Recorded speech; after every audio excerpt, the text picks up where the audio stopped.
The dehumanization of art, when the soul is stripped from creation.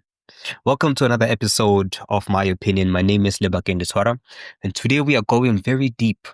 We are going to talk about something that's been sitting heavy on my spirit. The dehumanization of art, the stripping away of its soul. How art has been reduced from a sacred language to just content, from a spiritual, philosophical, and political force to something that fits into a 15-second clip or even a catchy hook. So, let's deal with the question, has art lost its soul? Firstly, in African tradition, art was never separate from life. It was a part of our prayers, our protests, our healing, and our heritage. Think of Esther Mahlangu and her vibrant Ndebele paintings. Those are not just designs, but history, ritual, and identity.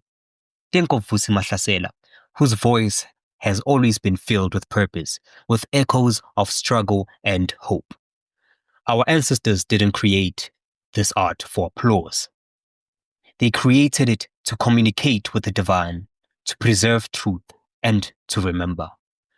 But somewhere along the way, we lost the spiritual eye. We stopped asking ourselves, what is my art for? And now the question has become, will this trend or will this go viral?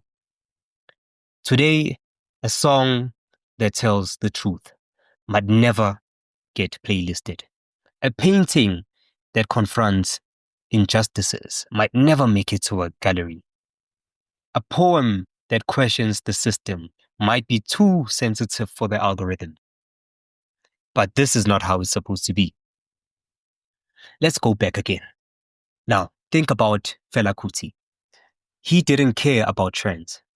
He created music to shake governments. Songs like Zombie and Sorrow, Tears and Blood called out the Nigerian regime, and he paid the price, but he never backed down. His art was spirit. His art was a weapon. Miriam Makeba again. Her voice wasn't just beautiful. It was banned because it spoke truth during apartheid. She used her gift as a tool for liberation. That's what it means to have values in your art. Let's not forget the visual artists as well.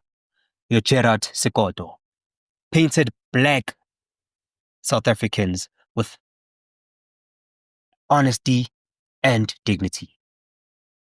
Even today, his art will make you stop and feel. It doesn't just look good, it speaks to you.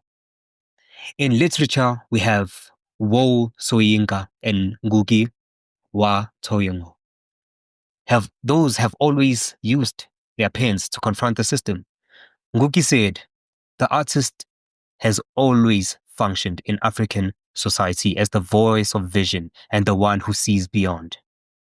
But today, vision has been replaced by visibility. And there's a big difference between those. We need to be honest. This new world of content creation has stolen something from us. We are trained to create faster, shinier, empty things. And slowly the art is losing its meaning. I honestly think it already has. It no longer challenges us. It doesn't invite us to reflect. It doesn't connect us to anything greater than ourselves. But it's not too late. We can bring the soul back into art. We just have to stop being afraid to feel. We need to stop being afraid to stand for something or to say something. Let's support artists who speak the truth, even when it's most uncomfortable. Let's celebrate work that doesn't just entertain, but also educates, uplifts, or questions. And as artists, whether we sing, paint, write, dance, or speak, we must ask ourselves, am I creating from ego or am I creating from essence? Today's art might be quieter. It might not always go viral, but it will last. Because anything rooted in truth will always stand the test of time. So when you create from your bones, from your beliefs, and from your spiritual eye. And if the world calls it too deep, too serious, or not marketable, remember, That's exactly the kind of art we need more of. Now, thank you for listening. Stay rooted, stay real, and never stop creating with intention. Thank you for listening to this episode of My Opinion. I really hope you'll join again next time. And also, please do share your thoughts and opinions on this matter. Until next time, bye-bye. Free audio post-production by alphonic.com.